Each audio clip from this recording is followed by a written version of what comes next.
Hello kids, in this video we're going to be reviewing the new neuvillette signature weapon, Tome of the Eternal Flow. So yeah, let's begin. Alright, so first of all, this weapon is going to have 541 base attack at level 90. That's definitely pretty low for a 5-star weapon at least. Usually it's like around 600, but it makes up for it with a huge crit damage substat. It's going to be 88% at level 90, which is pretty good. So you know, the usual low base attack and then high substat, or the opposite. We're used to this in every 5-star weapon. So yeah, the base stats are already not bad. I mean, yeah, the base attack is low, but it's still pretty good, you know, for a weapon in general. For a 5-star weapon, it's low, but for a weapon generally, it's pretty good. It's going to be usable on a lot of characters. And then you have a crit damage substat, which a lot of characters can use. So as a stat stick, any DPS catalyst pretty much can use this weapon, which is pretty good. But now moving on to the important thing, which is the passive. So first of all, we have HP is going to be increased by 16%. That's just a flat HP increase from the weapon. And then you have when your current HP increases or decreases, so whenever it fluctuates, whether it goes up or down, your charge attack's damage will be increased by 14% for 4 seconds, with a maximum of 3 stacks, and it can only happen once every 0.3 seconds. And then when you have 3 stacks and you refresh the third stack's duration, you're gonna have 8 energy restored, but this 8 energy can only happen every 12 seconds. So pretty much what this passive gives you is a 42% charge attack's damage bonus, some HP, and then some energy. That's pretty much it. And you're gonna be only able to get the stacks if your HP changes. Whether it goes down or up, it doesn't matter, but your HP is gonna have to change for you to get 1 stack. And as you guys can see here, the stack duration is only gonna be 4 seconds. So your HP is gonna have to be constantly changing for you to gain like a consistent 3 stacks. It's not like something that's once and done. It's gonna have to be like constantly changing. And then when you have the full 3 stacks, you're gonna gain 8 energy, and that's it.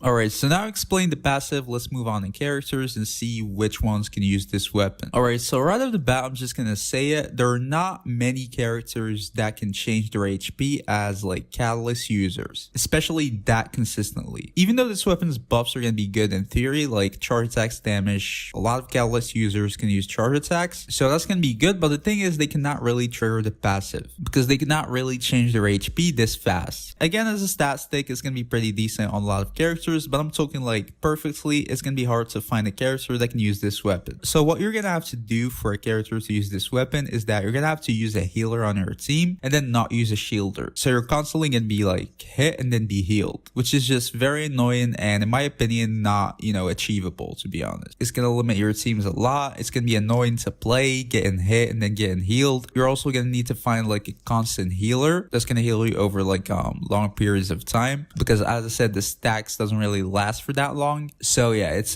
just long. But again, with that being said, let's see characters and review on them one by one. So starting off with Lisa, she uses her charge attacks, but again, she cannot really alter her HP at all, which makes this passive pretty hard to use. If you use her with again a healer and then you know, no shielder and stuff like that, it's possible, but she cannot really use the passive. So it can work on her again for the crit damage and stuff like that, but the passive is gonna be hard to trigger. Barbara, well, it's not really the weapon for Barbara except for the small HP increase, but if you're building something like DPS Barbara, for example, or Vaporize or Bergen or whatever, it can actually work pretty well, especially because Barbara can heal herself, and then it's gonna give you HP, crit damage, and it's gonna also help you out with energy, while her ult is kind of useless for DPS, but generally speaking, it's actually a good weapon for DPS Barbara, ironically. So if you're one of those, you got a weapon, I think, for DPS Barbara, only DPS. We have Ningguang. Again, she uses charge attacks, but she cannot really make use of the passive, but still she can use crit damage and stuff like that, so it works on her, but it's not gonna be like super good. Pretty much the exact same thing with Glee. Mona, she doesn't really use charge attacks like that, so not really. I mean, again, she can use the crit. Same thing with Sucrose. If you're building her with like crit and stuff like that, then she can use it. Other than that, it's not really the weapon for Sucrose if you're like building her with the usual elemental mastery. Yanfei, it can work on her pretty well if you can trigger the passive. She also uses charge attacks quite a lot, and she can also make use of the crit damage. So yeah, theoretically it can work on Yanfei too. We have Kokomi, nah. Yaimiko, no. Heizu, no. Nahida, no. Wanderer, no. Beiju, no. Just all of these are not like charge attacks users, so there's no point. I mean, quite a few of them can use the crit damage substat again as a stat stick, like Yaimiko, for example, Wanderer, whatever. But generally speaking, as a full weapon, it's probably not the weapon to get for them. So yeah, Risley is actually an interesting case because he's literally the only other character than Neuvillette who can actually alter his HP, but he doesn't use charge attacks. So it's useless on him too. Even though he can trigger the passive, he doesn't need the passive. So yeah, the only other character who can actually alter his HP, he's not gonna need this weapon. So yeah, Risley, no. Again, he can use the crit damage, but it's not gonna be like super good. Because yeah, I've seen a lot of people ask me about Neuvillette's weapon on my Risley's weapons tier list. It's probably gonna be like lower A tier, higher B tier, or somewhere around that. It's usable, but it's not really like super good. You wouldn't want to go for it specifically for Risley. And finally, we have Neuvillette. Obviously, it's his signature weapon. It's tailor made for him, literally. It's one of those weapons that are actually tailor made.